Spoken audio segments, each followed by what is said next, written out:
Welcome back with a smiling face.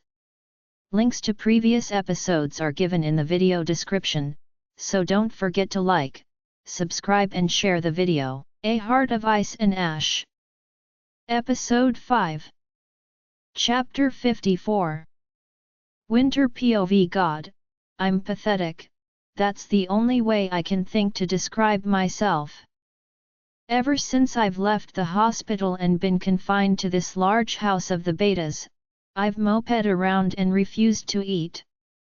I can tell Langon is getting fed up with me, but honestly, I'm so far gone by this stage that I don't even care. All I can think of is him and the way he treats me, one moment like I'm precious to him and he can't wait to touch me, and then, at the same instant, like a burden. He could easily get rid of me by rejecting me. Why hasn't he? It would solve both of our problems. Sabriel of course is clinging to hope. He'll come around, just you wait and see. Winter. Sabriel, why do you care so much? Honestly, I think we could do so much better, don't you? What is it about this man that has you drooling for him so much? He's handsome for a start and I bet he's well endowed. So? I'm willing to bet we can easily find another man just as handsome and well endowed. Besides, it's not the size that matters but how you use it.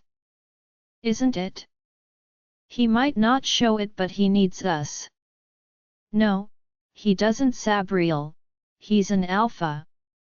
The last thing he needs is a weakling like us or a mute Luna. Honestly, he'd be doing himself a huge favor by rejecting us. Don't ever talk like that.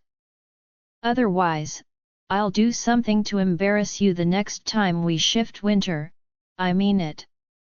You wouldn't dare. Try me. We both know I'm not bluffing. It's not an empty threat and I'm frightened to wonder what it is that she would actually do. With Sabriel, there's no predicting her next move. But I'm bored as all end. However, something Sabriel has said excites me and I perk right up. It's been ages since we last shifted and went for a run. What is there to stop me now? I grin to myself. Langdon's already left to go discuss God knows what with Alpha Chi in regards to pack business and sternly told me to stay put. But why should I listen to him? I have a right to do what I want so long as it doesn't hurt anyone. Besides, it would just be for a little while. I'm dying being cooped up inside this bachelor house of Langdon's. I need a good distraction. Sabriel, I want to shift. Let's go for a run. You don't have to tell me twice, but what about Langon? He'll be super angry with us. I'm not taking the blame for this, not when it's your idea. Remember that. Screw Langon. He doesn't own me and he can get stuffed if he thinks I'm staying here on his orders. I knew you had it in you, girly.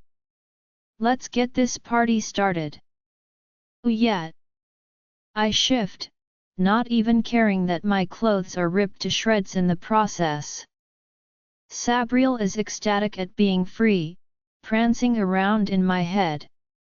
I laugh, realizing that we maybe should have shifted outside, but at least we stand a better chance of getting away quickly, right? I let Sabriel have control, if only to get her to shut up. But then she does the most disgusting thing ever by the front door, lifting up her hind leg and literally peeing on the door as I stared in disbelief. She lets out a low growl of satisfaction and begins to trot towards the woods, her tongue lolling out of her mouth. Sabriel, you have just marked Beta Langdon's door.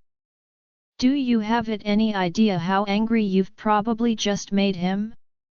Well, I didn't have to do the other one, otherwise I would have left a steaming heap of it to go with. Show him how I truly think about him. Ew, that's disgusting, Sabriel.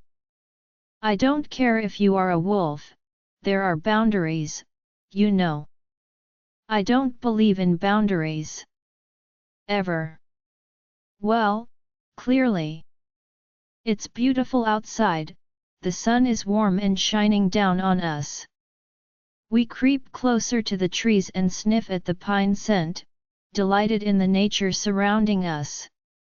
We run, trees passing by in a blur, our paws hitting the dirt floor with a thud. I feel the exhilaration of being free from everything and away from all of my troubles, even if it's just for a little while. We come to a small stream and, out of interest, Sabriel stops to look in it. I drew in a breath, shocked. Is it my imagination, or are we slightly bigger now? Not too much, but enough that it was noticeable. We're bigger because you're growing as a person.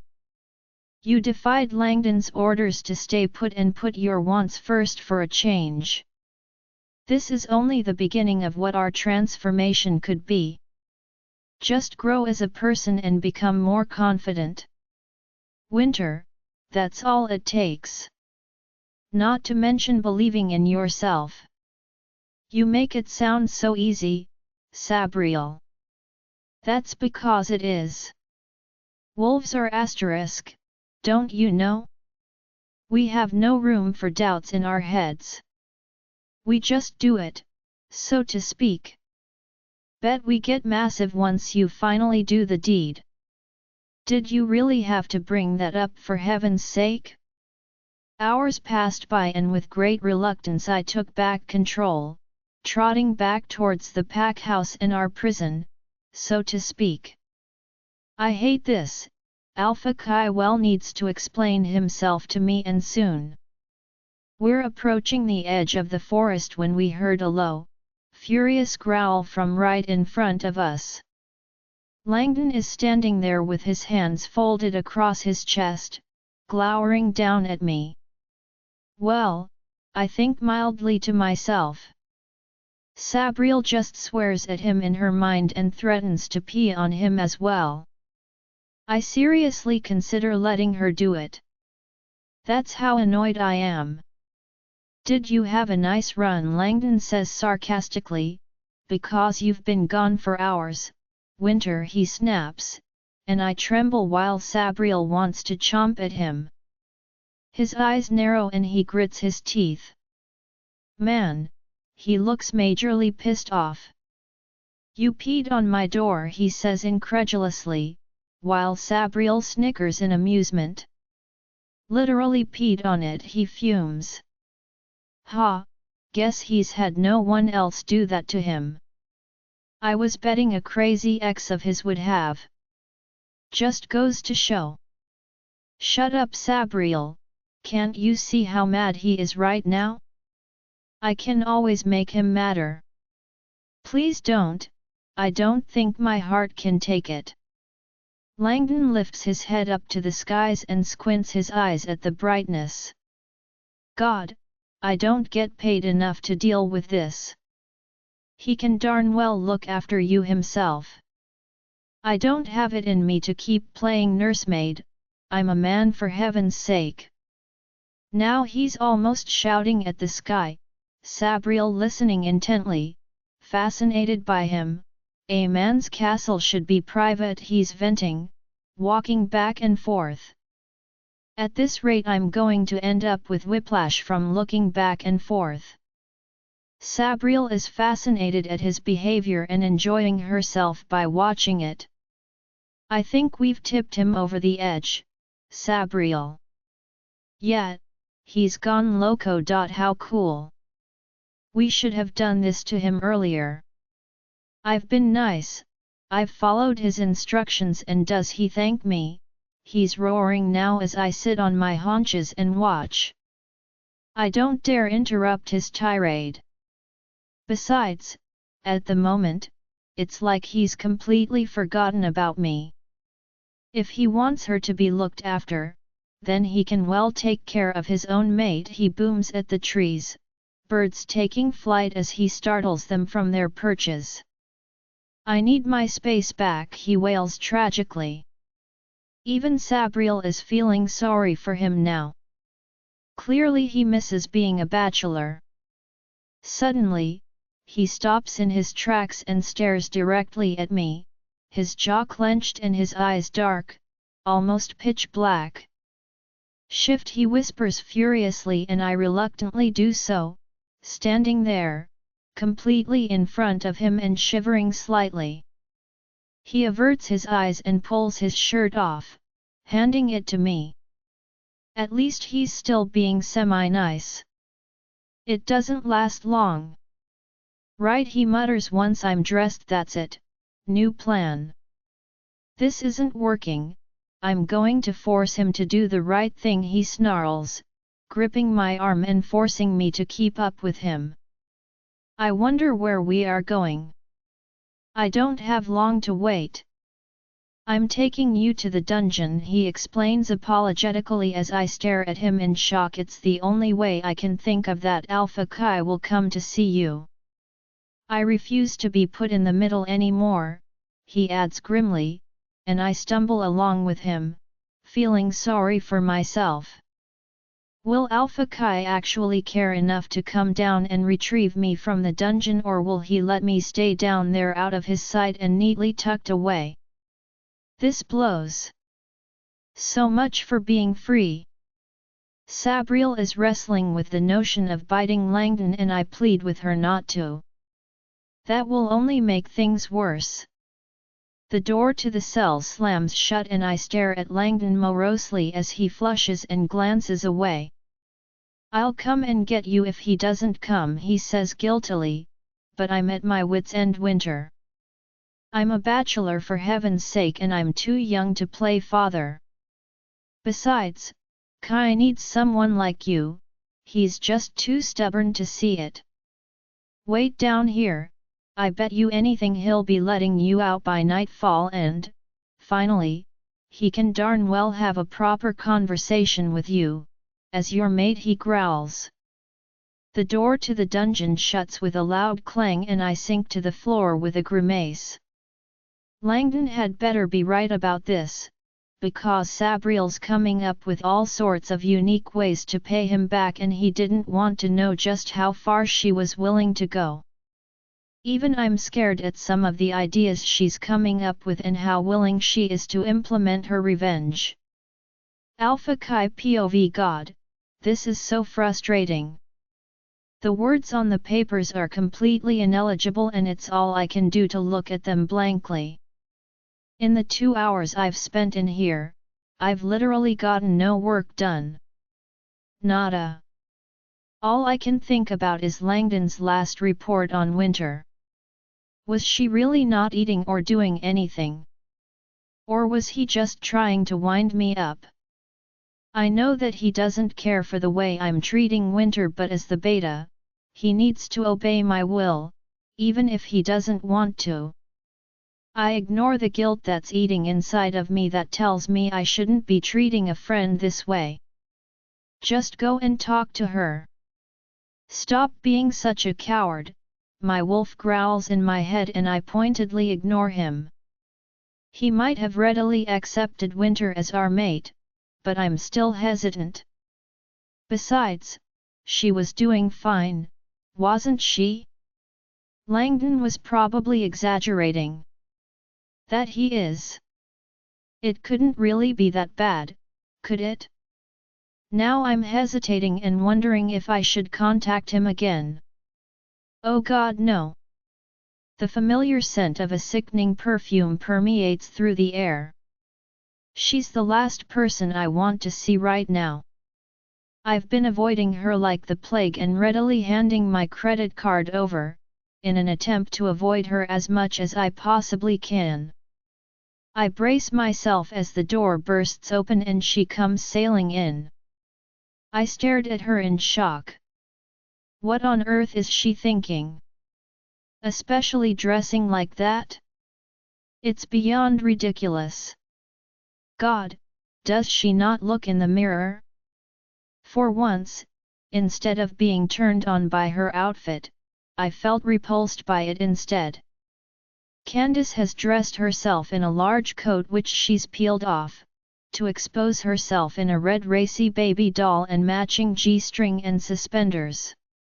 I'd get all excited seeing her like that, knowing exactly what it is she's after, even as my wolf blocked himself in my mind so he wouldn't have to see or hear anything. Her hair is in curls down her back and she's taken special care with her makeup as well. But it's all too much, all too painfully obvious that she's over-trying it. Or had she been like this all the time and I just hadn't noticed? Surely I wasn't that blind? Was I? "Hello handsome," she purrs and I cringe. Her voice sounds sugary sweet and completely fake to me. My wolf is in full agreement. It's also extremely annoying and whiny. It's actually grating on my nerves. "Candice," I said shortly. "Now is not a good time," I added, pointedly looking at her ensemble with disdain. Her face contorts into a shocked expression, before she hastily replaces it with a large smile. All I want is for her to leave, before I say something I regret. Or do something. But she doesn't seem to get the hint. "Don't be like that," she breathes, coming around the back of my chair as I still, in stunned disbelief. She begins to massage my neck and I feel nothing but disgust at her touch, wanting to slap her hand away from myself and barely holding back. My wolf wants to claw her eyes out, but that's nothing new.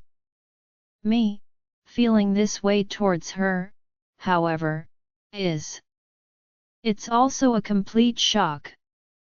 I placed my hands on top of hers and forced her to stop. She makes her way to the front of me as I turn in the chair to regard her, my eyes pitch black as my wolf comes dangerously close to the surface. For once he hasn't blocked himself from me. Candice pouts at me, batting her eyelashes dramatically. I'm completely immune to her charms. "You need to leave," I say gruffly, and she stiffens, her own eyes narrowing now, anger clearly visible on her face. "Why?" she shoots out, her arms folded across her chest. "Why do I have to leave, Kai? Tell me what's going on," she snarls, and I slam my hands on the table, angered at her impudence. How dare she question me, the alpha of the pack? Even if she's my girlfriend, I won't tolerate this disrespect coming from her. "I've told you," I began furiously, still hoping to prevent myself from blowing over and losing it completely.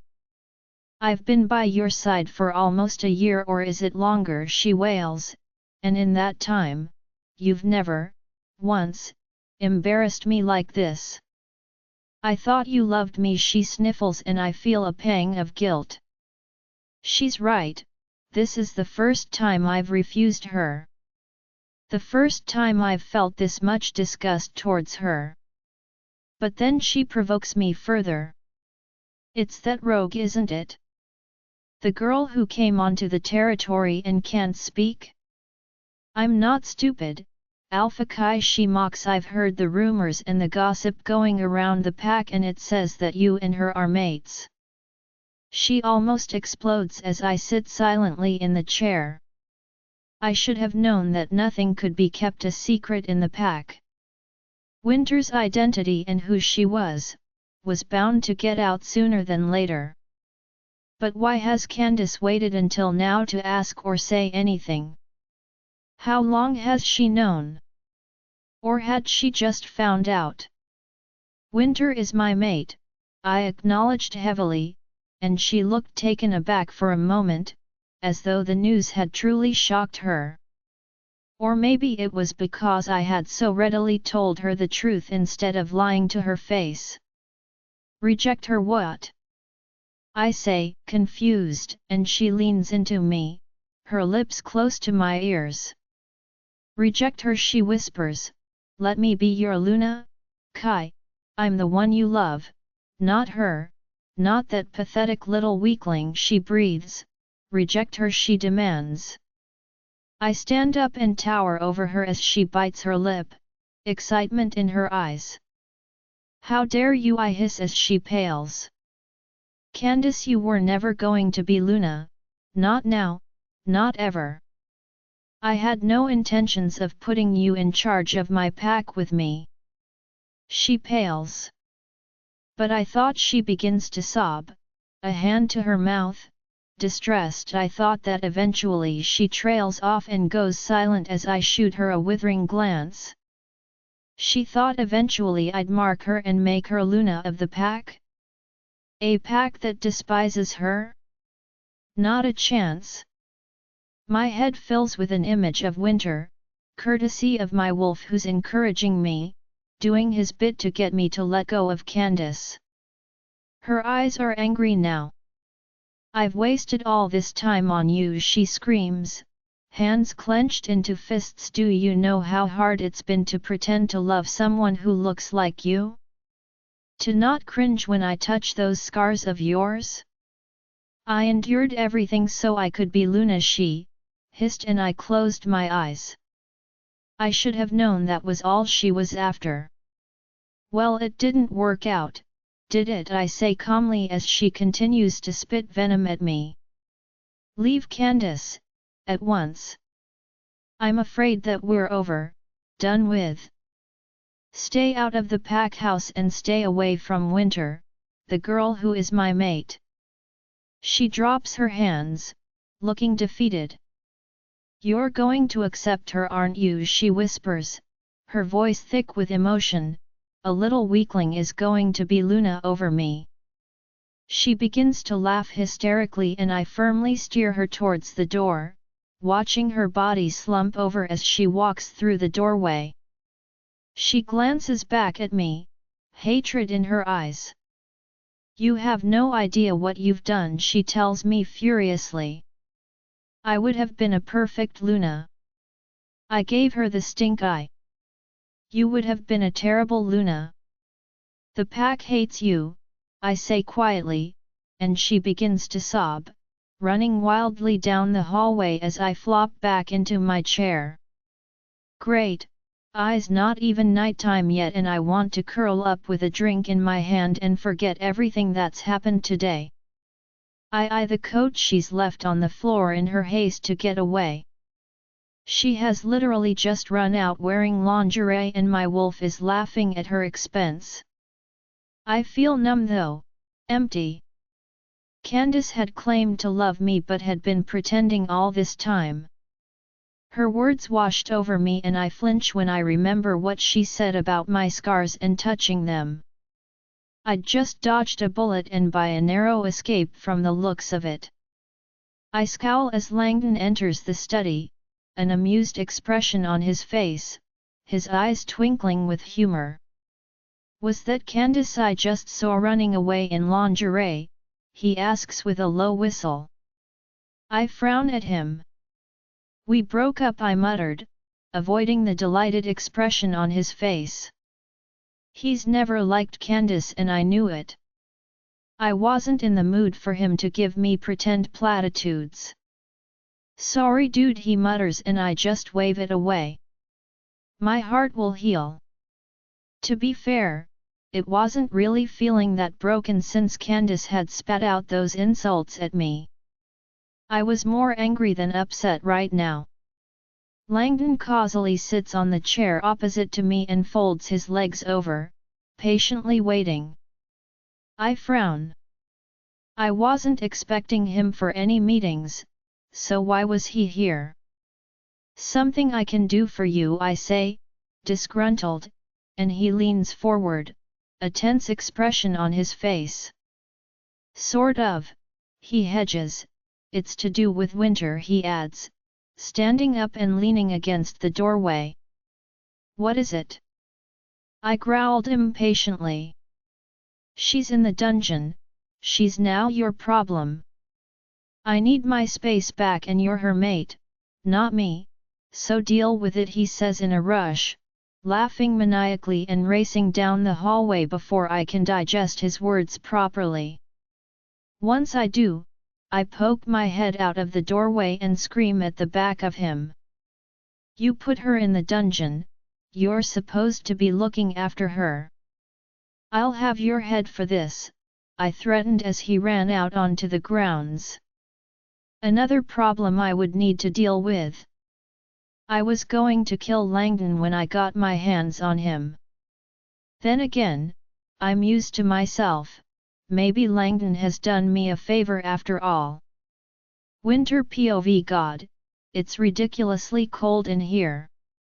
Langdon's shirt is doing absolutely nothing to keep the chill at bay, and I sit there, my arms folded, shivering and trembling as I wait to see if I'm let out. Langon had better be right about this, I think sourly. Otherwise I might just let Sabriel do whatever she wants to him and his precious bachelor pad. Should have pissed all over his house, given him something to really be angry about. Especially if he was going to punish us both this way. Sabriel, is your answer to everything going to be piss on it? Well, I could do the other thing, but you're too much of a lady to let me. Or are you? That's disgusting, says you. I call it karma. I hope Langon comes back to let me out soon. I can tell that the sun is beginning to set and it's only going to get colder at nightfall. I doubt I can make it though the night without freezing to death, shifter or not. Plus I'm so annoyed, I feel like punching the wall, but that's not going to make anything better. I close my eyes and lean back against the hard bricks of the building, my body aching all over and my stomach growling in hunger. Then, miracles of miracles, I hear the loud creak of the dungeon door opening and then tense as a familiar scent washes over me.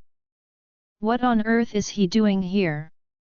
I'd been so sure that he would have just left me down here. Sabriel, of course, is smug. Of course, our mate is coming. He can't resist us.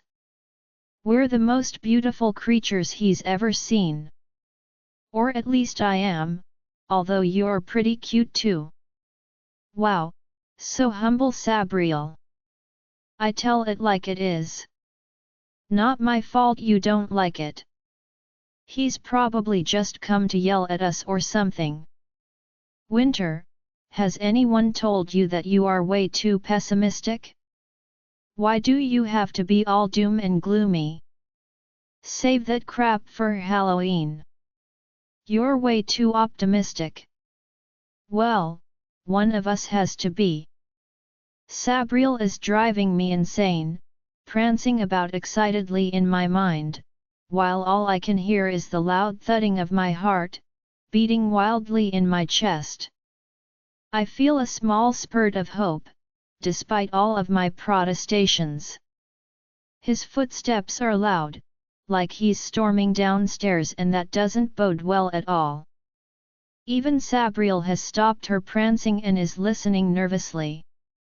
He sounds like he's angry, but with luck it's directed at Langon and not at me. A girl can hope, right? God damn it, he's muttering to himself as he walks down Langon. I swear to God, when I get my hands on him, I'm going to rip his head off his body. That seems perfectly acceptable to me, Winter. See, he's defending our honor. I honestly just think he's mad at Langon. Sabriel. It has nothing to do with our honor. Pity, I'm rather bloodthirsty. Of course you are. Has anyone ever told you that you're strange, Sabriel? Not as weird as you. That's debatable, I think idly to myself as he finally reaches the end of the stairs and comes crashing over, his eyes wild and his hair all disheveled. I gulp. He looks half crazed, and now I'm thinking it's safer to be in the cell than out of it with him. I guess he sees the fear in my eyes because he straightens up and attempts to smooth his hair down somewhat and make himself more presentable. Right then he snaps, "Langdon should never have locked you up. But you," he booms, pointing his finger at me as I cringe, "should never have even left the house," he roars, "I put you there to keep you safe.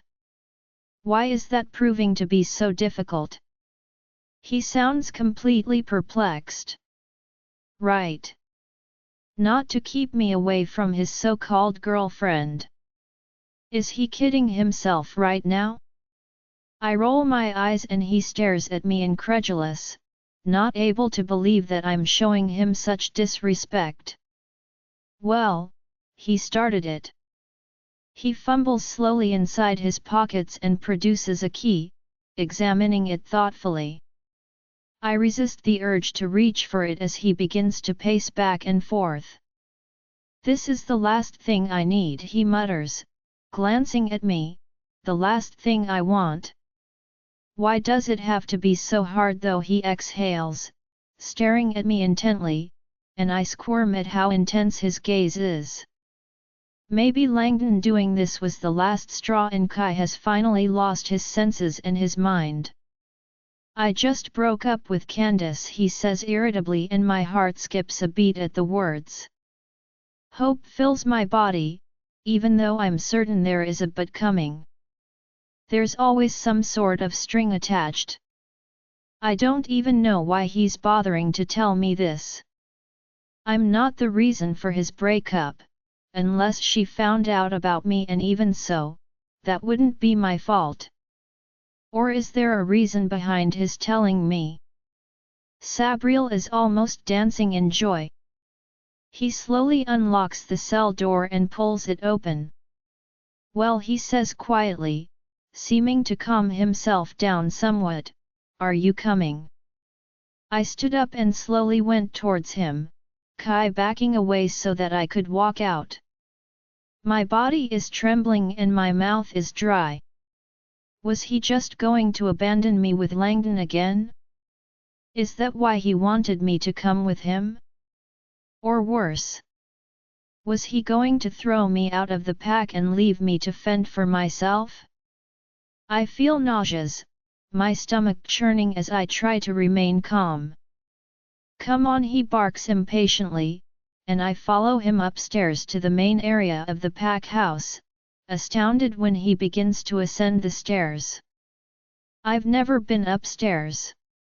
It was forbidden for myself and other Omegas to go up there.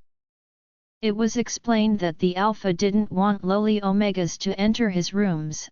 Apparently several of them had tried to seduce him and he got tired of it. Marias was one of the few he entrusted to clean in his private rooms. He's an enigma, this Alpha Kai who's supposedly my mate. I'm in awe as he ushers me down the hallway and into his bedroom, or at least I presume it's his bedroom, ushering me in frantically and closing the door. I look around in interest.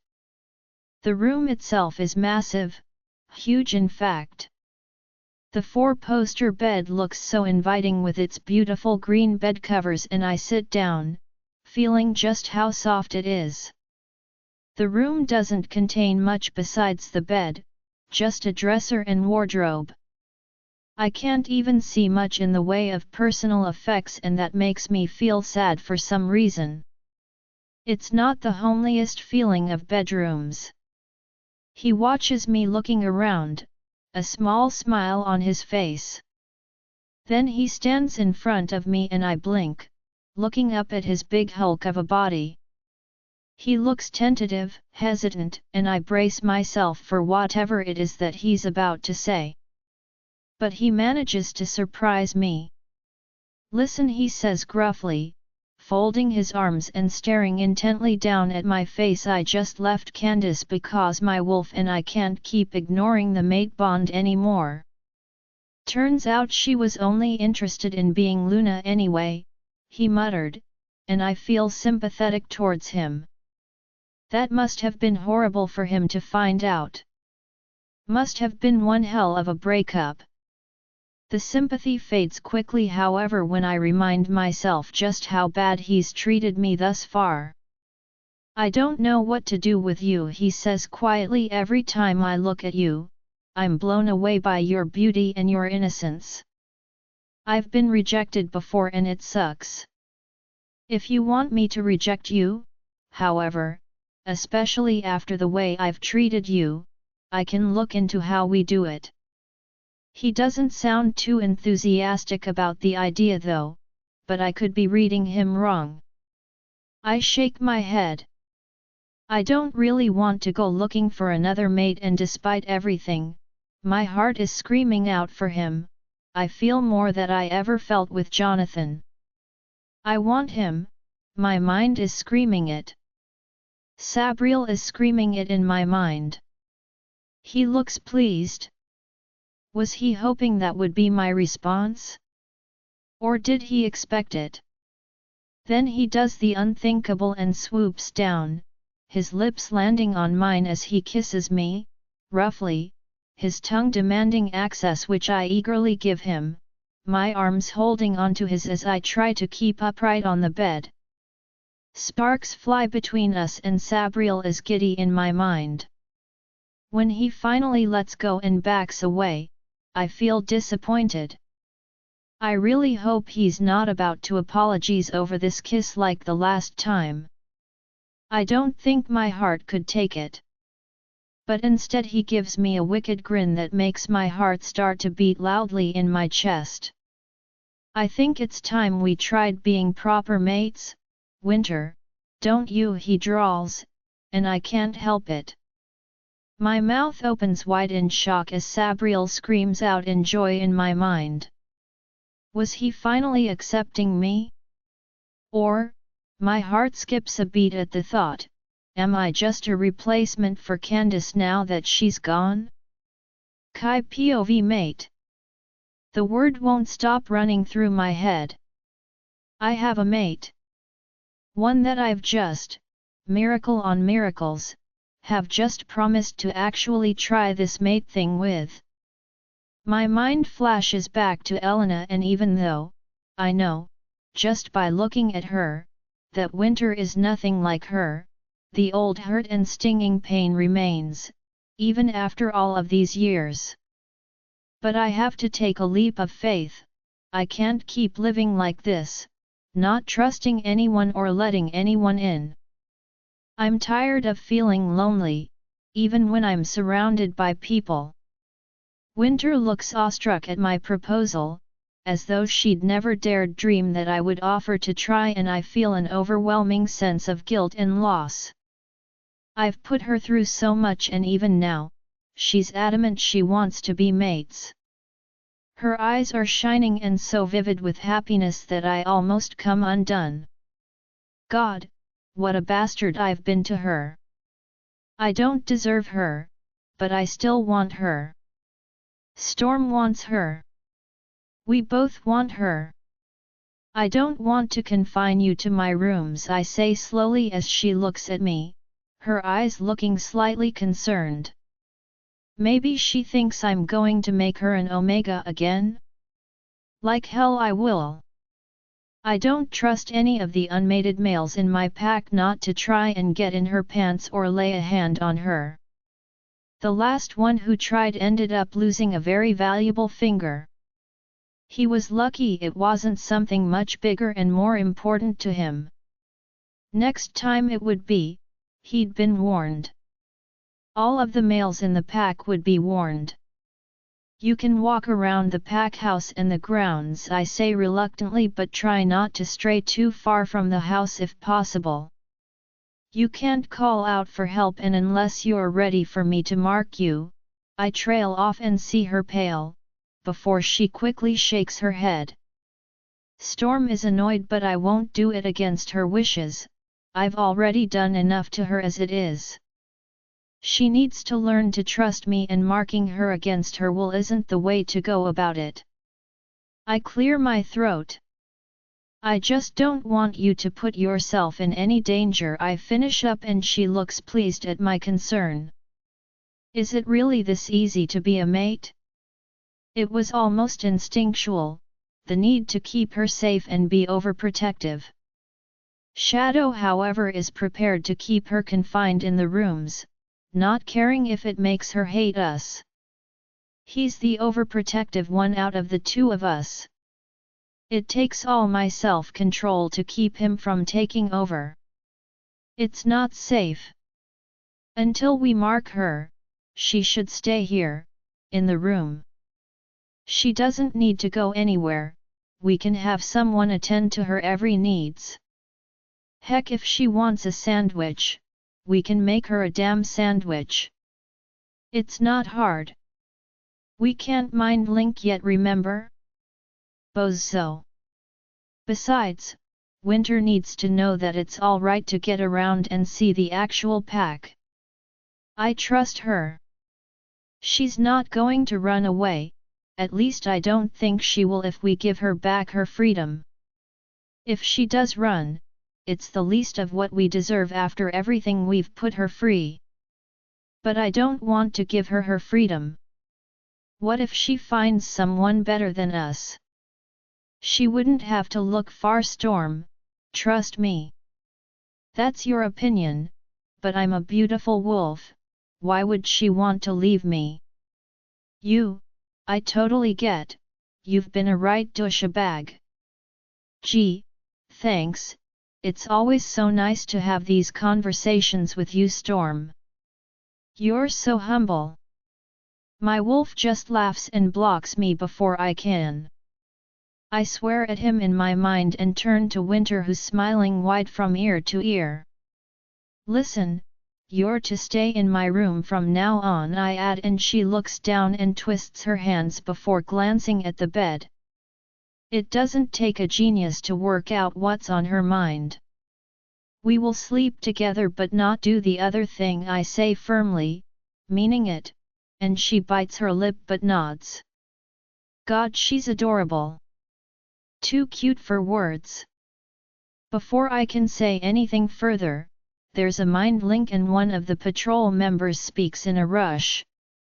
There's a rogue attack in the southwest corner of the grounds. Several of them. Move to intercept them, get the rest of the warriors to attack. Do not let them escape. On it. I'll be there shortly. I cut the mind link off and groan. But it's my duty as Alpha to keep the rogues away, and that's what I intend to do.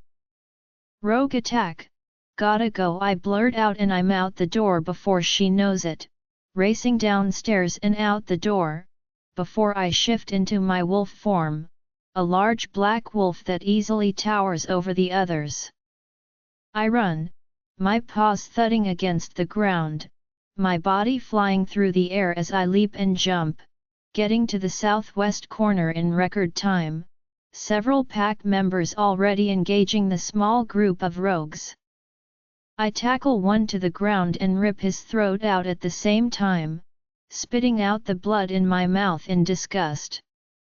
Yuck!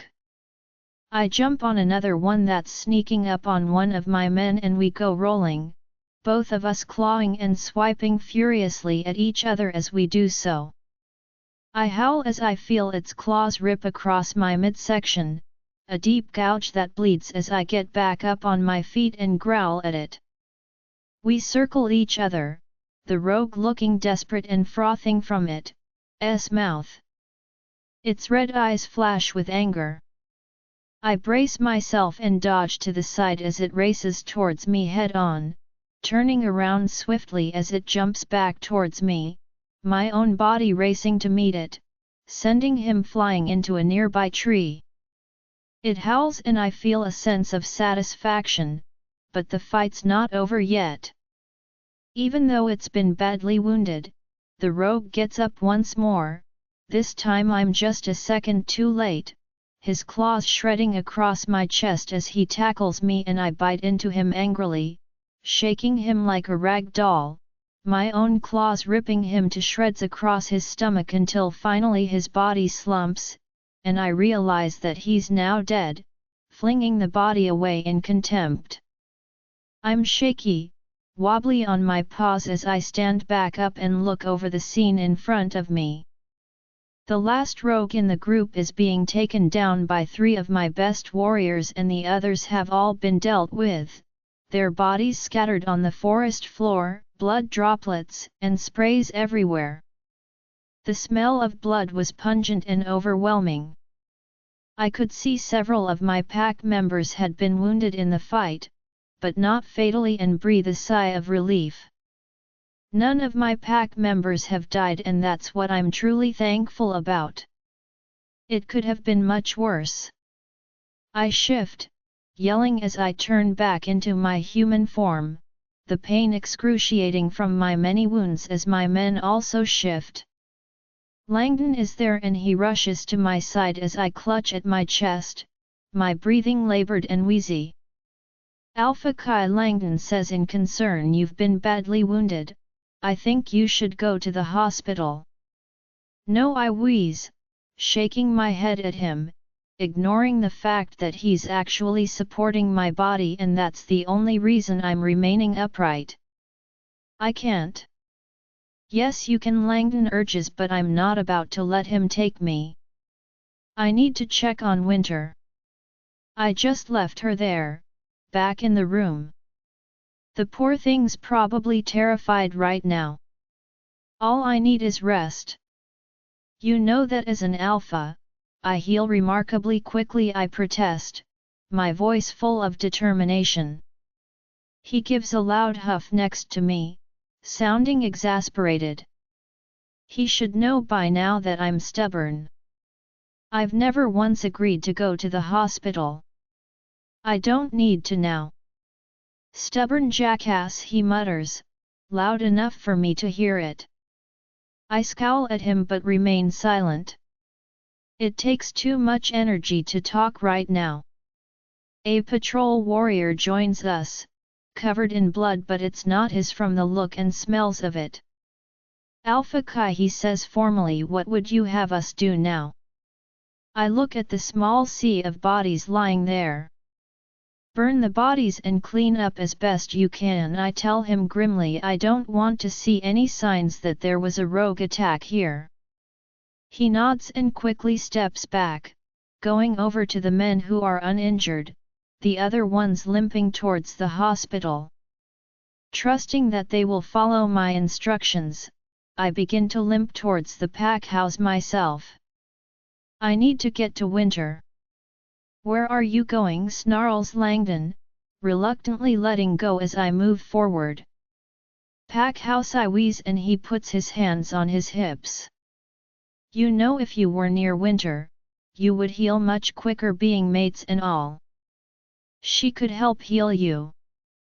I know, I wheeze. Why do you think I'm going back to my room? She's there already. His mouth drops open and he almost jumps up and down with joy.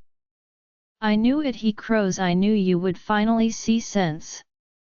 It's about time, he grumbles, and I ignore him. The grounds are beginning to spin and I feel my stomach churning with nausea. Winter's in my room. Don't scare her, I tell Langon, my voice sounding muffled and like it's far away as I stumble and fall to the ground. Before my beta can reach me, I succumb to the darkness gratefully, distantly hearing Langon calling my name in the background. Winter's POV. There's a commotion of sorts outside and I'm watching, seeing warriors forming a group in the distance. I can only think of one thing that would cause that sort of reaction in the pack, and that's a rogue attack. I feel dread inside of me, even though I don't know why. Kai is an alpha, one of the strongest werewolves in the country and more than capable of defending himself. But my concern is high and I hold out hope and a longing that he does not get hurt. Even now, I still can't bring myself to hate him, not when he's finally showing me, even if it's only a little bit, that he does care for me. If he gets hurt, we can play nurse. How cute would that be? A little nurse's outfit, tending him back to health, Things start to happen when he gets better. Hint, hint. Sabriel, I'm not buying lingerie to play nurse because you have a fantasy in your head. We don't have to be an actual nurse. Besides, Kai would appreciate the effort we go to make him feel better. I bet he would, but I'm not doing it, and I doubt that you would have the same impact, dressed in a wolf nurse outfit. You never know where his kinks lie. You are twisted, Sabriel. But fun. Winter, lots of fun. I shake my head at my wolf's antics, still watching outside, but the wolves are that far in the distance I can't make anything out, and I flop on the bed with a sigh. I still can't believe Kai wants to try being mates, after everything. My heart goes out to poor Candice, who he'd broken up with, even if Kai claimed she just wanted to be Luna. Surely, their relationship had to have meant something to her. Nobody's that cold or calculating. Are they? You always want to believe in the best of people, Winter. It's adorable. But it means you'll always be hurt by people, even those you trust. It's better than believing the worst, Sabriel. True, but it's unrealistic. Evil exists in this world. It's best to accept it and learn. I want to believe there is good as well, Sabriel, rather than always see the bad aspects in life.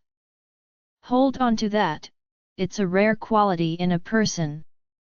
I can hear shouts now, and I feel a dark, achy pain in my chest and midsection that seems to come out of nowhere.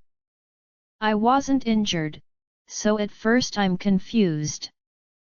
Realization strikes and my eyes widen. Could this pain be coming from Kai? Was the mate bond allowing me to feel his injuries? Was he dead? Oh God, no! Please don't let him be dead. Not now. I felt grief for a moment. There's a loud pounding on the door. Langon bursts in, looking frazzled, completely, and I immediately avert my eyes. Winter, he pants, looking pleased to see me and distraught at the same time. Something's happened. I looked over his shoulder to see that there are two men carrying Kai between them. What has happened to him?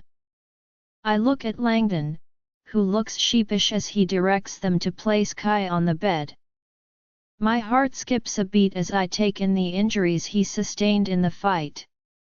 There's dried blood all over him. I can smell it and my stomach churns with nausea. He was hurt, Langon tells me unnecessarily, as I can see that for myself. A rogue managed to get a few good hits in. We need your help, he tells me, and my eyes widen in disbelief. How can I possibly help him? I don't have any powers to speak of. He'll heal much faster, with his mate by his side, Langon says, shooing the other men out of the room. They leave after casting me curious glances. I guess they don't know who I am. Well, now that they do, it's bound to get all over the pack by nightfall. Gossip can be a real nuisance in a pack. I ignore the looks and focus on Kai. I walk over to Kai, who's breathing steadily, even if he is unconscious. I touch his scars, feeling how jagged and rough they are on his face. I feel tingles through my fingers, and Langon gives a small smile as he watches. You know, he says quietly, I don't believe I ever saw Candice touch his scars ever. You're not afraid of them, are you? That makes me look at him. Why would I be afraid of his scars? To me it was a sign of how brave he was and courageous. I would never be disgusted by his scars. You would have to be pretty shallow to be, or vain, or both. I'm none of them. If you could maybe, Lie next to him or keep touching him, Langon suggests gently. Then I'm sure he'll heal in no time. I nod and trail my fingers down Kai's bare arm, feeling the sparks that are always there. Langon backs towards the door. I'll arrange for some tea to be brought to the room later, he says, and I nod, giving a half-hearted wave as he leaves us, the door closing softly behind him. I feel awkward and a little anxious as I hesitantly curl up beside Kai, snuggling hard against him and resting my arm over his chest. It seems to do the trick, because he mutters something and slightly shifts closer to me as I hold his hand. Right now he looks so vulnerable, a stark contrast to the confident and overbearing man that I've seen the few times I've been with him. His wounds begin to knit together as the hours pass by in a blur. I'm enjoying actually touching my mate, but feeling bad it's while he's unconscious and there's no way I would touch him below the waist, even if Sabriel's urging me to at least look at him, which makes me blush. God, I'm tired, I think, as the sun begins to set. My stomach gives a loud growl of hunger and Sabriel giggles in my mind. I can think of something to put our mouths on, but it won't really satisfy our hunger, Sabriel. Now is not the time to be such a hornbag. There's always time to be a hornbag, Winter, I'm not ashamed. Fine, but he's injured, we should at least show some concern towards him. I am concerned, who knows whether his downstairs has been affected. What if he's hurt down there? Really, Sabriel? You should check. Right, that's it, I'm blocking you. I slowly climb out of bed, doing my best not to disturb Kai, who is now resting peacefully. But I'm also hesitant to leave his side for a minute, let alone long enough to grab something to eat. Didn't Langon promise to send food up? I'm starving. There's a gentle knock on the door and I open it curiously, grateful to see an Omega on the other side, holding up a dinner tray with all sorts of goodies on it, including a teapot and freshly made tea. My mouth waters. May I put this down? The girl chirps cheerfully and I nod, motioning for her to place the tray down on the dresser. She does so and goes to leave, but I grab her arm and mouth the words thank you to her. She beams, before leaving, shutting the door quietly behind her. I examine the tray but my eyes dart to the tea. My throat is parched and I'm incredibly thirsty. It would also slightly help with the hunger. I pour some into a cup and sit on the edge of the bed. I sniff the tea, puzzled. I have no clue what kind of tea it is, just that it's a herbal one. It smells slightly bitter, but that would be normal for such a tea. I sip it. It tastes like peppermint with a hint of something else I can't quite put my finger on.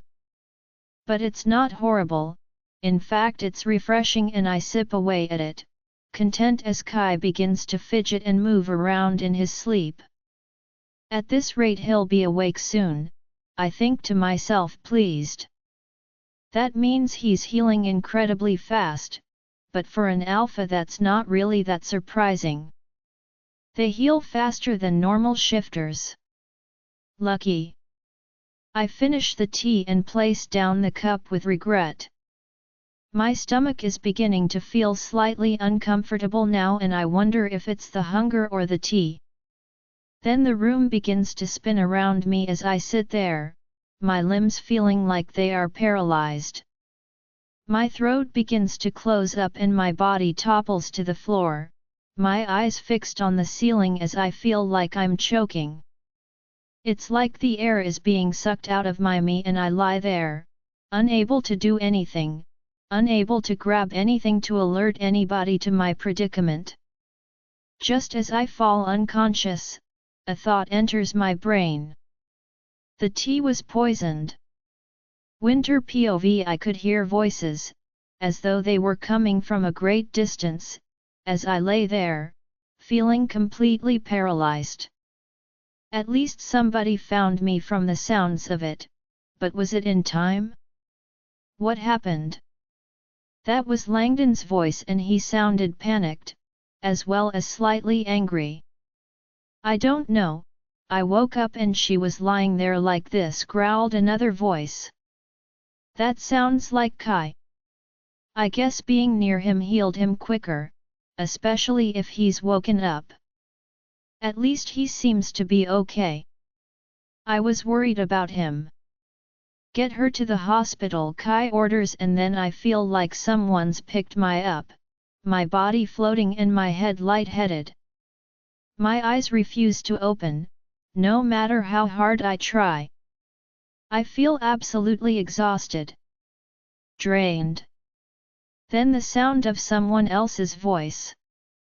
Describe how you found her. Did you see anything unusual? What are her symptoms? She was lying unconscious on the floor, froth at her mouth, and she's not been responsible to any stimuli, came Kai's voice. He sounds pissed. She has to have been poisoned somehow. I'm going to kill whoever's done this to her, he growled. Wow, he sounds like he really cares about me. It's a nice feeling. I feel myself being placed down onto what I think must be a bed, hands touching my body and carefully examining it. I hear the doctor take a huge sniff and I wonder what he's smelling. Wolfsbane, he mutters. Are you sure? Kai growls and Langdon makes a choking sound in the background. Growls Kai, someone's deliberately poisoned my mate. I'll kill them, he roars, and my heart almost sings with joy, despite my current situation. He sounds so protective of me. Wait a minute. Hold on. I try extra hard and finally manage to open my eyes, blinking against the white light that's blaring into my eyes.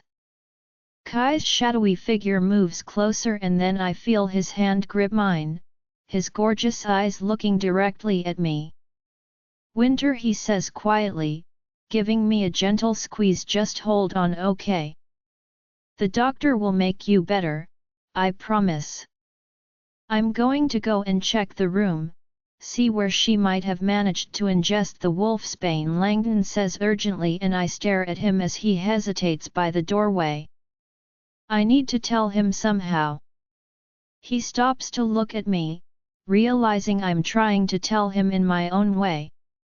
My limbs are tingling now and I manage to raise a hand to my mouth and mime drinking. Langdon's eyes widen. You drank it? I nod. He looks at Kai. I had food and drink brought to the room. I noticed there was a teapot on the dresser. I'll have it analyzed, he says, before giving me a cheeky grin and a wink. Get better soon, he says, sailing out the door, shooting me an apologetic glance on the way. The doctor inserts a needle into my arm and I flinch. Sorry, mutters Dr. James, this will help neutralize the wolfsbane you've drunken. All we can do is wait now, for you to fully recover. It's lucky that Langon came to check on Kai when he did and found you there. I can't help remembering what happened the last time I was in the hospital and my body begins to tremble at the thought. If Kai leaves me alone, what's to prevent someone from trying to kill me again? Kai sees my body's reaction and frowns, silently putting a blanket over me. I'm not cold, but it's a nice gesture, nonetheless. I won't leave your side, he tells me gruffly, and Dr. James nods. Nobody but you is to tend to Winter, Kai tells him, and he readily agrees. I was going to make that suggestion myself, Dr. James says cheerfully enough. I'll even ensure I'm the one preparing any food or drink that enters this hospital room. Kai looks relieved and I relax slightly, feeling nauseous. Whatever drug the doctor gave me is making me feel extremely ill. I'm fighting the urge to vomit, bile rising in my throat. Dr. James grabs a wastebasket and passes it to Kai, who looks startled. Without warning, I turn my head and vomit into it as Kai grimaces. My throat feels like it's on fire. It hurts. Sorry Dr. James, apologies, but I need you to vomit up whatever you haven't had enter your bloodstream yet. I had to give you something to make you purge it up. You could have warned me, I think, a tad grumpily, while Kai looks like he's about to be sick himself. I hope he's not a sympathetic puker. That's the last thing we need, is both of us being sick at the same time. Another wave of sickness comes over me and I vomit again as Kai swears in the background. How long will this take? He demands irritably, and Dr. James looks at him thoughtfully. It could take a few minutes, or up to an hour before she stops being sick. It depends on how much she's ingested of the wolfsbane. Damn. I'm hoping it's a few minutes. Something tells me that Kai is going to toss his cookies if I continue to vomit much longer. He's handling it like a pro so far, clutching the wastebasket and leaving it in reach in case I need to be sick again. I wrinkle my nose at the smell. The puke smells sickly sweet and I assume it's due to the wolfsbane herb. I will be back momentarily, Dr. James informed us, and Kai nods, shooing him away with one hand. I struggle on the bed and Kai immediately leaps up and helps me to sit upright. Thankfully my limbs are working enough now, that I'm able to take the wastebasket off his hands and hold it for myself. I swear I've never seen a man look so relieved in my life. His eyes glaze over. Someone must be mind-linking him. Whatever they are saying has Kai riled up. I can see how agitated he's getting by the conversation. He cuts it off and looks at me angrily. Langon found wolfsbane in your tea. The herbs that were in it helped to disguise the smell and the taste somewhat. Had you had more than the 1 cup, you would be dead by now, he said quietly, looking away and staring out the window, deep in his thoughts. His eyes are pitch black now, which means his wolf is dangerously close to the surface, something that only occurs when you're angry. I can't sense Sabriel at the moment and hope it's because of the wolfsbane. I could have used her to cheer me up a little bit. Who is this desperate to get rid of me? I haven't made any enemies that I know of, but then a slight suspicion takes hold. What if this was Candice's doing? A small voice reminds me that she didn't know about me while I was in the hospital and I slump. Damn. That left her out as a suspect. In which case, it could be anyone. Kai seems to be thinking along the same thoughts. When we get back home, he says, turning back to me, his arms folded across his chest. Damn, he looks smoking hot. My mouth absolutely goes dry at the sight of him.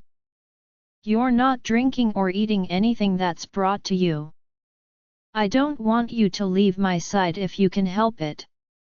I nod slowly. I'm not about to argue with that.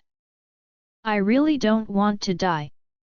I wish I could speak to Sabriel. Just hearing her voice would make me feel instantly better. I would just have to be patient until I could talk to my wolf again. I miss her voice more than I thought I would. I know for a fact she'd be making inappropriate remarks about our mate if she could. Dr. James comes back in. Has she been sick in the last few minutes? He asks Kai, who shakes his head firmly. Kai looks extremely relieved at that. I haven't been, I slowly realize. Does this mean that the drug has done its work? That maybe I hadn't ingested a large amount? I can feel my whole body covered in sweat and I feel disgusting, not that Kai seems to care at the moment. That's a good sign. It means we got there early. She can be discharged tomorrow, but you're going to need to stay overnight, or I will, if you require me to. Alpha Kai. It's entirely up to you, he adds hastily. Kai shakes his head and sits down on a chair, his arms folded and a resolute look in his eyes. I'm not going anywhere and no one is getting near my mate, he growls. The doctor nods and leaves without another word as I lie back down and close my eyes. I need sleep, and before too long, I'm completely out of it, surrounded by darkness and smelling the familiar and comforting scent of Kai still nearby and by my side. Winter POV. Needless to say, I'm still exhausted and drained the next day, Alpha Kai still watching over me. I examined him while he slept, fascinated at how peaceful and innocent he looked as his soft snores filled the air. His scars were just as rugged and stood out against the whiteness of the hospital lights, but to me they made him look even more handsome to me. I still caught him out of the corner of my eyes during the hours he spent by my side, occasionally tracing them when he thought I wasn't looking. I suspect now that it has nothing to do with being self-conscious, but rather that there's a whole other story, one that he has yet to tell me, that causes him to do it. When I'm discharged, I'm relieved, as is Kai, who claims he has important paperwork to get to. I feel bad for disturbing his business, but he doesn't seem to be too fazed. I'm wondering how I'm going to walk back to the pack house, my limbs still quite shaky, and to be honest, I'm that tired, I'm not sure I'll actually make the trip, when Kai shocks out of me by picking me up and carrying me bridal style. As we make our way out to the main entrance, I see several nurses stop and stare, and Dr. James, I swear, winks at me on the way out. I grin. I'm rather fond of that doctor. He's so jolly it's hard to find anything to dislike about him. Let's get you home, Kai mutters, my arms wrapping around his neck tightly. His hair is soft against my hands and I have to resist the urge to tug on it. His grip is so secure that I have no fears of him dropping me. Not with his muscular body and the protective look in his eyes. I trust him completely, and that alone shocks me. When is the last time I allowed myself to trust anyone? Even someone whose family like my brother Damien? Too long. But with a childhood like mine, was that really not to be expected? It feels nice to trust someone, even if it's slightly. You know, you could easily kiss him from your position, right? Those luscious lips of his, just begging to be touched with ours. Sabriel, I don't think now's the time. Besides, we're still becoming accustomed to trying this whole mate thing, and that's if I don't get killed first. That's the thing with you humans, you always have to take it so damn slow. How do you expect to get laid, if you don't start getting the show on the road? I'm not ready for that, Sabriel. Well, at some stage you're gonna do the deed. Unless you want me to take over and do it in wolf form with his wolf? Because I'm totally ready to make that sacrifice for you, Winter.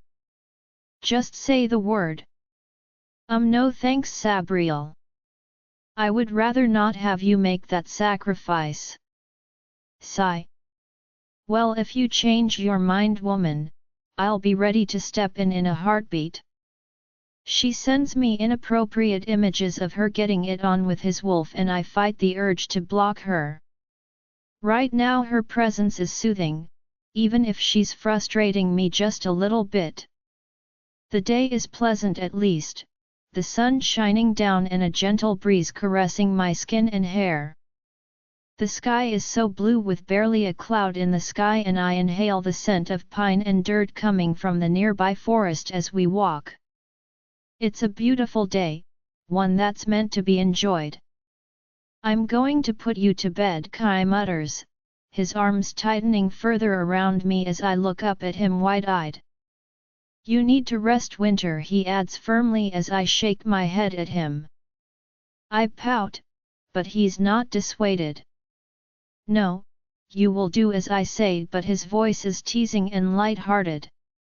It's pleasant to hear and to see him looking so carefree, instead of strict and foreboding. Fine, if he wants to take care of me, then maybe I should let him. He's only trying to take care of my well-being after all, and being in a relationship is all about compromise, isn't it? I can accede to his wishes for now. But only for now. I can be just as stubborn when I want to be. The pack members openly stare out on the grounds, several jaws dropping open as they see their big bad Alpha Kai, holding a woman in his arms and openly carrying her into the house. I guess even with all the gossip it still shocks them to see Kai with his maid in the open. Hopefully, they see it as a good thing. He's careful to take me up the stairs slowly, my heart thudding wildly in my chest, despite knowing he would never drop me.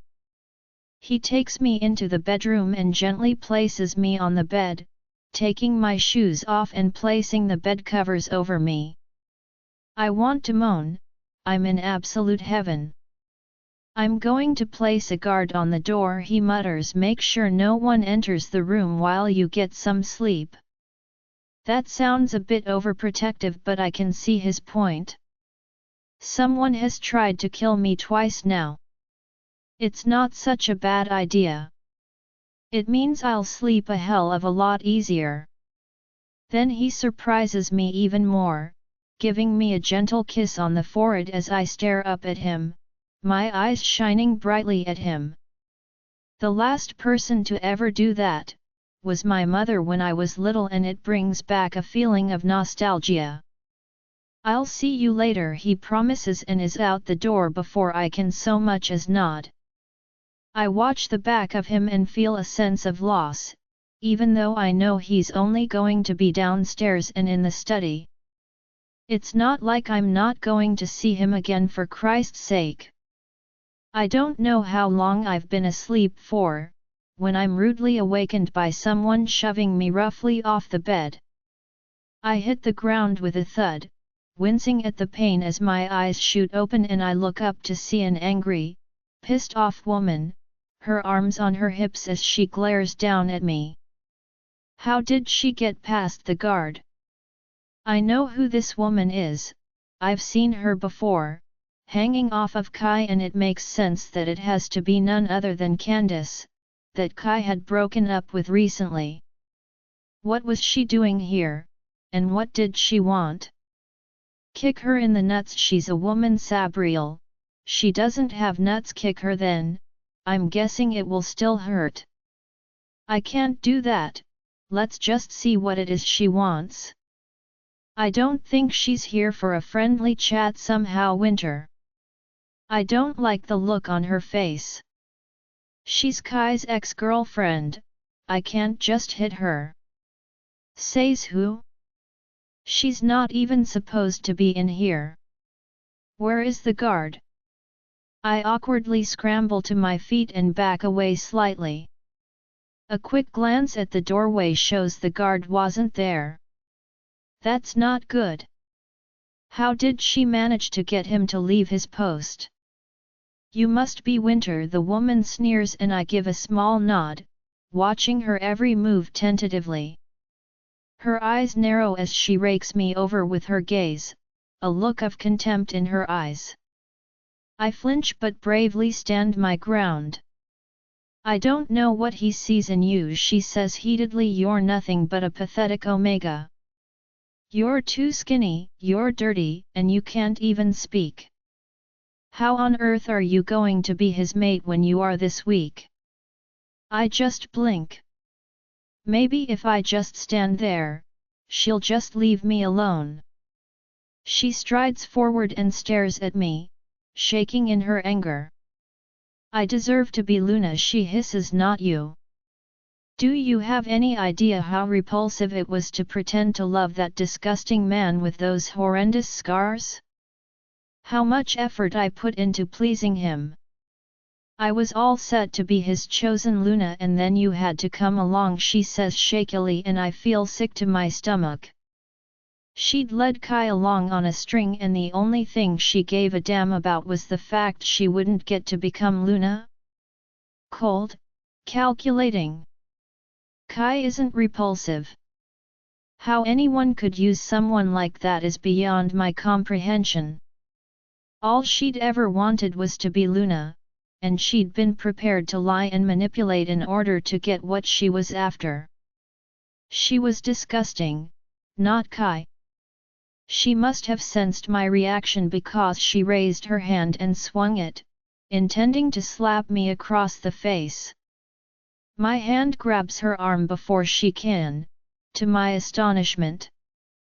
My reflexes were quick, it seemed, and before I can stop myself I slap her instead, watching in great satisfaction as she clutches her red cheek and howls. Unfortunately, this time I'm a little slower and she gets a good kick to my guts as I double over and clutch at my stomach. That hurt. Sabriel's ready to shift and tear her to strips, but it turns out not to be necessary. Just as I'm straightening back up and she's preparing to take another swing at me, a voice speaks from the doorway, causing me to stiffen and her to stop short, her mouth opening in shock. Candice, what are you doing to my mate? It's Kai, and his eyes are pitch black as he stares at his ex-girlfriend.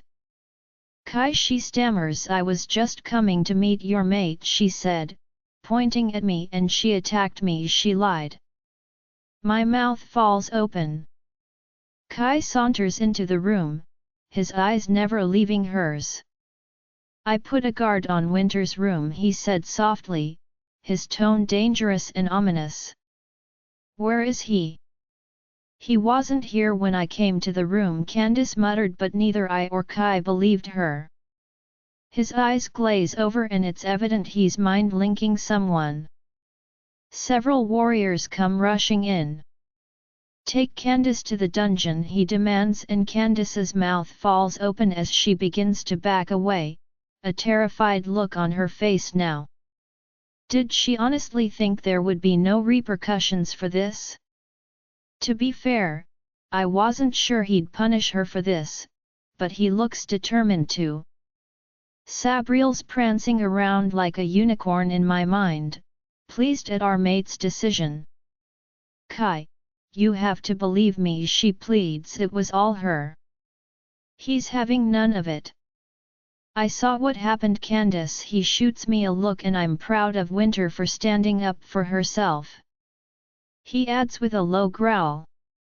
The warriors grasp hold of her as she kicks and bucks, screaming obscenities as she's dragged roughly away. You'll pay for this, she screams over and over, but everyone ignores her, and before too long she's gone, her voice fading away completely. I stare at Kai uncertainly. Am I in trouble? But instead he crossed the room and holds me tight against him, his head on my shoulder. Sorry, he murmurs in my ear, I'll make sure she never troubles you ever again. Kai POV, I'm restless, my wolf is seething with anger. I barely acknowledged the guards as I pushed past them, determined to get to my destination before Winter realizes what I'm up to. She's too nice, my mate, too forgiving for her own good. She might not want Candice to pay for what she'd done, but I needed to prove a point. That no one attacks or insults my mate and gets away with it, no matter who they are, or what they once were to me. Winter is to be treated with respect. There was no point trying to be mates. If I wasn't going to show everyone just how serious I was about it, was there? Nobody messes with me or disrespects me like that and gets away with it. God, it stinks down here, is my first thought as I storm downstairs, barely greeting the guards who all scramble to get out of my way. Then again, what was I expecting? It's a dungeon for Christ's sake. It's supposed to smell like old and new blood, as well as dank and mold. Still, it wouldn't hurt for it to be cleaned, I thought to myself, making a mental note. It really is putrid down here. I am not going to be spending any more time down here than is necessary to make my point.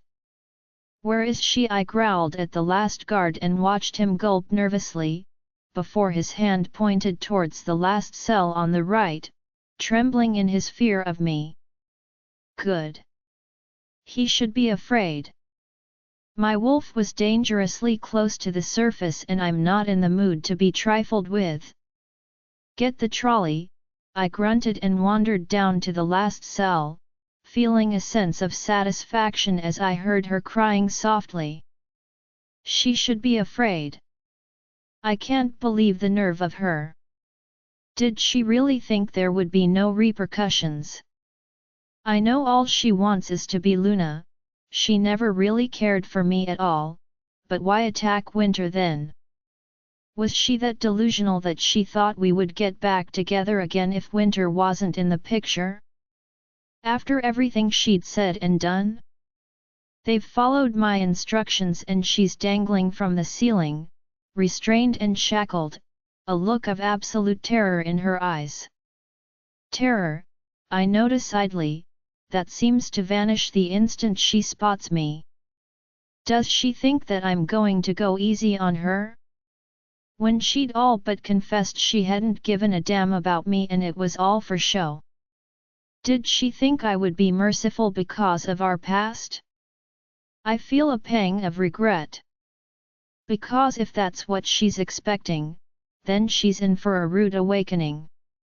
Here, you go, Alpha Kai, the guard stammers, and I wave him away, watching her mouth open in shock as her eyes dart back to me. Kai, she stammers, please, you don't want to do this. Think about what we had together. I moan my head at her. It's Alpha Kai to you, I snarl, and tell me what it is I don't want to do. I observed the trolley, watching her pitiful attempts to break free. As if she could.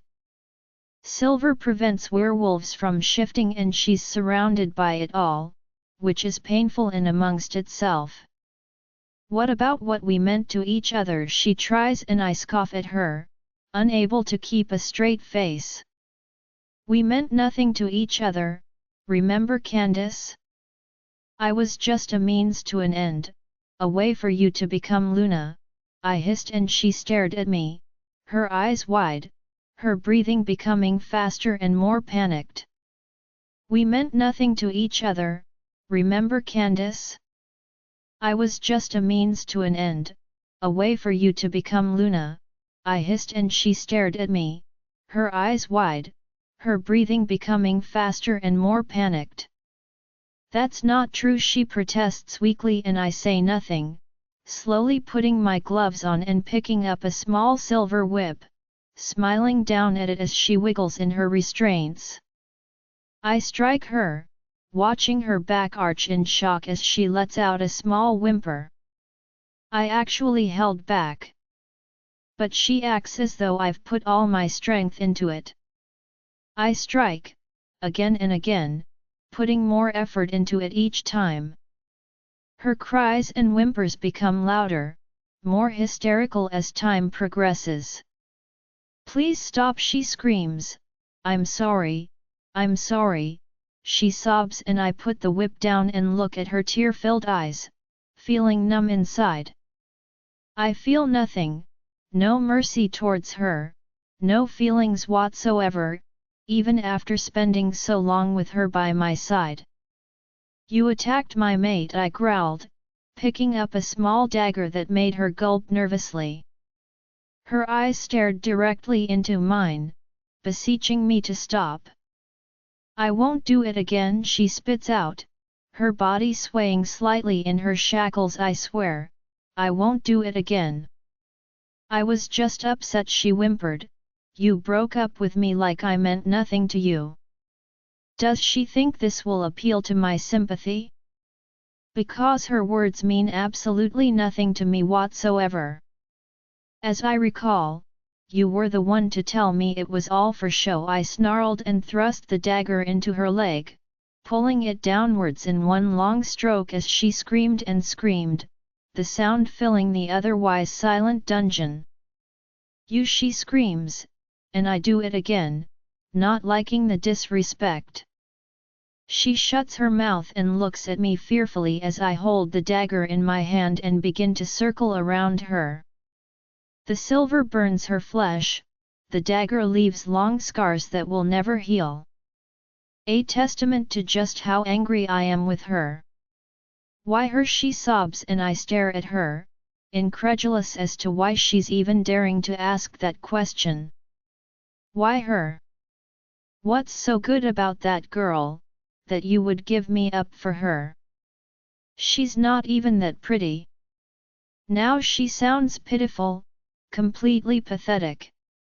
I don't want to answer, but part of me, a small part of me, believes that maybe I do deserve to give her an explanation.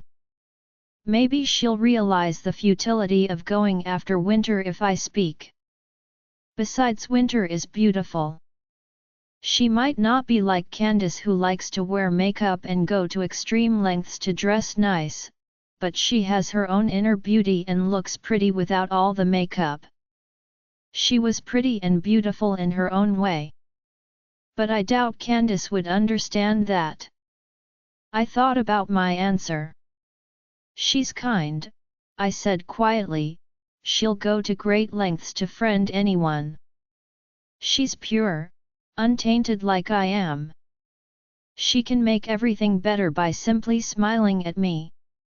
Material things don't matter to her, and I'm just starting to realize that I breathe out all she's ever wanted was to be loved and cared for, and I'm going to make that happen for her. I never felt this way towards you, Candice, not ever. I'm sorry, but you just weren't the one for me, and you know that too. You'll find your own mate one day and then you'll understand what I mean. We meant nothing to each other, remember, Candice?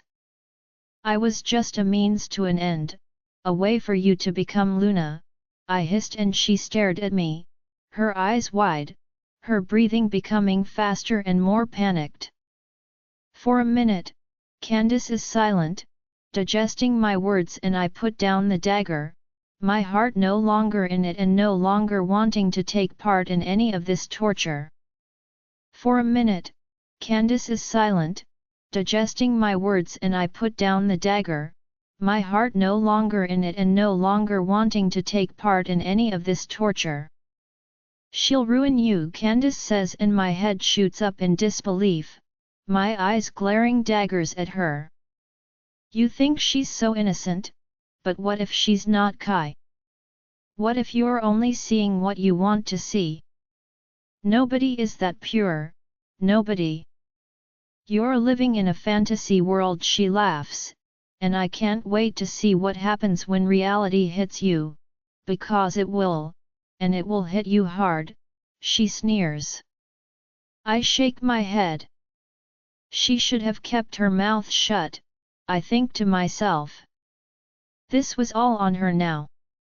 Without warning, I pick up the silver cat o' nine tails and begin to whip her hard, ignoring the sounds of her screaming, the shrieks, and the pleas for me to stop. When I finally do stop, it's because my arm has become sore from overusing it and her body dangles there, blood splattered on the floor, the walls, and even on the ceiling. She's quiet now, her eyes barely open, and I feel nothing but contempt and disgust towards her. I tried, I really did, to make her see my point of view, but all she's interested in is trying to break me and Winter up. Why can't she just move on? Especially since she claimed she didn't love me in the first place? It's infuriating. I take off my gloves. There's no point continuing the torture any further. The guards sense my anger and stay well back as I leave her cell and turn to them. Get her medical treatment, I said snidely, not that she deserves it. A few days in here and then let the stupid go. I snap and they nod their heads at me. Glad to be finished now, and certain that Candice understands my position when it comes to my mate, I start to turn and head up the stairs when I hear her voice, so quiet that I almost miss it. The hairs on the back of my neck stand on end with her words. I'll get you back for this, she whispered. Don't think I won't, Kai. You'll regret you ever did this to me. I laughed it off. There's no way she's going to be stupid enough to lay a hand on Winter again. Not when she fully knows the next time will result in her death. But it doesn't stop me from hearing it in my mind, over and over again, as I leave the dungeon and head towards my mate who is most likely waiting for me in the bedroom. Could Candice really be that stupid, and would I have to continue to regard her as a threat? I decide to mull things over and think about banishing my ex-girlfriend from the pack. But I won't burden Winter with that information. I don't want her to speak on Candice's behalf. She might not get how vengeful my ex-girlfriend could be, but I have my suspicions that Candice isn't finished when it comes to my mate, and that's what scares me the most. Thomas POV God, these woods. It's been weeks since I set out to find her and there's been no sign of her. In fact, it even appears she avoided traveling to most packs who claim to have not had her there at all. Since when did Winter enjoy camping for sake?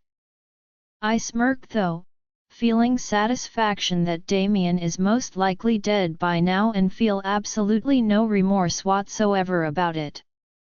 I only got close to him so that I could see Winter on occasion, not because I wanted to be friends with him. God, this is insane. All I want is more of it. Killing creatures doesn't seem to be enough to quench my thirst. My whole throat is on fire and it's difficult to pretend to be a shifter sometimes when visiting packs. So far no one has picked up that I'm a hybrid, something that is working to my benefit. Ah, Winter. I brighten instantly just thinking about her. I can picture her easily in my mind, her angelic face, her beautiful figure, those expressive eyes of hers. Her pale porcelain-like skin, the way she smiles. I remember every little tiny detail about her. This would all be worth it in the end, if only I can find her. I'm starting to suspect I might have gone the wrong way. But this is the path with the most packs and would have been the safest to take. So it made more sense to me she should have gone this way. After all, Winter is a clever girl, not stupid like most of the bimbos at school. She had substance, quality, like a shiny coin, while the other girls were all tarnished, dirty, unclean and impure. Not like Winter. Winter was pure goodness. She didn't deserve to be treated like she was by her own family. I should have killed Damien from the start.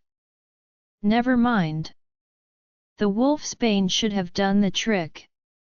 It would have prevented him mind-linking anyone for help at any rate.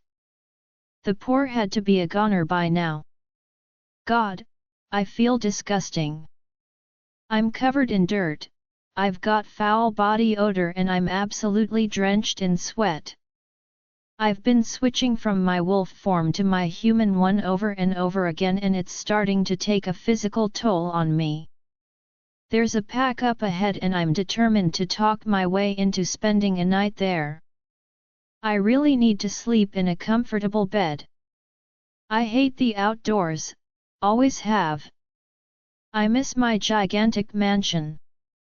At least it was civil, unlike what I was forced to experience now. I make sure my eyes are back to their normal color and not glowing red, needing to put on my fake facade. How stupid is it that shifters can't seem to smell vampires? Or maybe it was just hybrids in general. I would have to research that later. I was intrigued by the notion.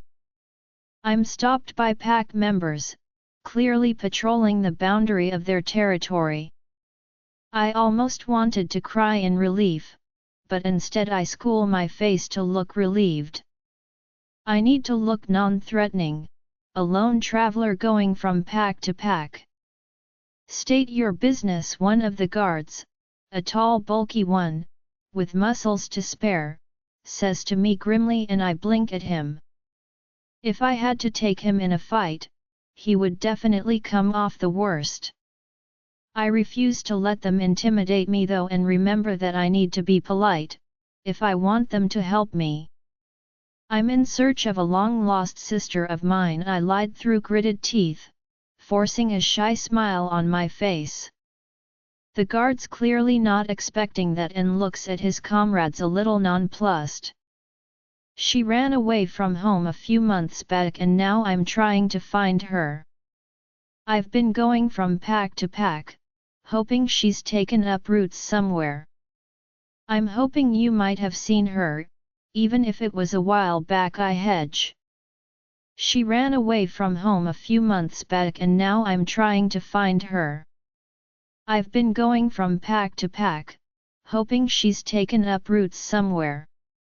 I'm hoping you might have seen her, even if it was a while back. I hedge. The guards begin to mind-link each other while I fidget impatiently. Finally, the original one to speak to me, talks, his voice gravelly. What is your sister's name? He asks suspiciously, eyes boring into mine. Winter, I answered confidently, but she's mute, so she can't speak and she prefers to keep to herself for the main part. None of that's untrue. The man's eyes widened in recognition. Yes, I cheer, he knows her, which means she definitely came this way and I'm on the right track. Thank. Why did she run away? He asks, and I know he's testing me, prepared to lie if I don't answer him in a manner that seems truthful, even when it clearly won't be. Damn him for being so suspicious. Then again, wouldn't that be a normal thing to be considering? Maybe I should cut the loser some slack. He's only trying to do his job. She and my father didn't get along. He tended to beat her, I whispered, and I wasn't able to stop him. I hang my head, pretending to be ashamed. The guard looks disgusted now, but it's not aimed at me. There is some truth to what I told him after all, even if it's not the exact reason Winter ran away. What he exhales and turns to the small group, motioning for the men to get back to their posts. He turns back to me. Winter only spent one night here, before leaving to go on her way. I only remember the poor girl, because she couldn't speak and because she was extremely sweet. It made no sense, her traveling by herself, but she refused to be accompanied to the next pack, even when the Alpha tried to offer. She was determined to continue on alone, which is dangerous, but we had to respect her wishes. That's because she probably had no intentions of staying there, I think to myself absent-mindedly. She probably wanted to continue further up ahead and didn't want to let them know. Clever girl. Clearly she wasn't trusting anybody with her location or which way she was going. Oh dear, I said in alarm. Do you know how long ago this was? Please don't let it be months, I thought to myself. I'm not sure how much longer I can keep this horrid traveling going much longer. I want to be back to civilization soon. He seems thoughtful now, looking off into the distance as I attempt to wait patiently. It wasn't that hard to remember, was it? Must have been a few weeks ago now, he finally says, glancing down at me, a small smile on his face. I give him a small smile of thanks. I'm closer to Winter than I thought.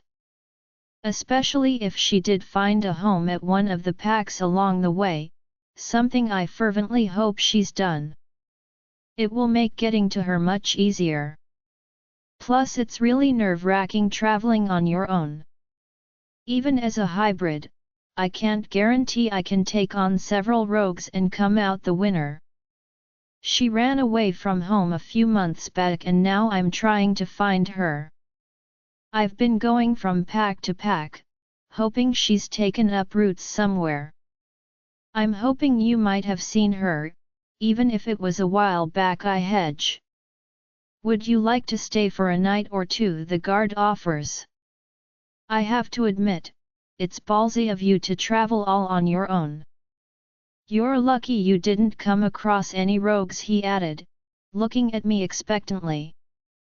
I had considered that. But rogues are stupid creatures and I could easily determine if there were any nearby by the disgusting stench of the mangy. There had been a few close calls, that was for sure. I would appreciate it, I said hesitantly, if it's not too much trouble to stay. Just for a night, get cleaned up, I said a little pathetically, really laying it on thick. The last thing I need is this man becoming suspicious of me. Besides, packs generally prided themselves on their hospitality. This one would be no different. It seems to work, because he slings an arm over my shoulder and begins to turn me towards, I presume, the direction of the pack house, which I can see in the distance. So what's your name, anyway? The man asks. Mine's Grant, by the way.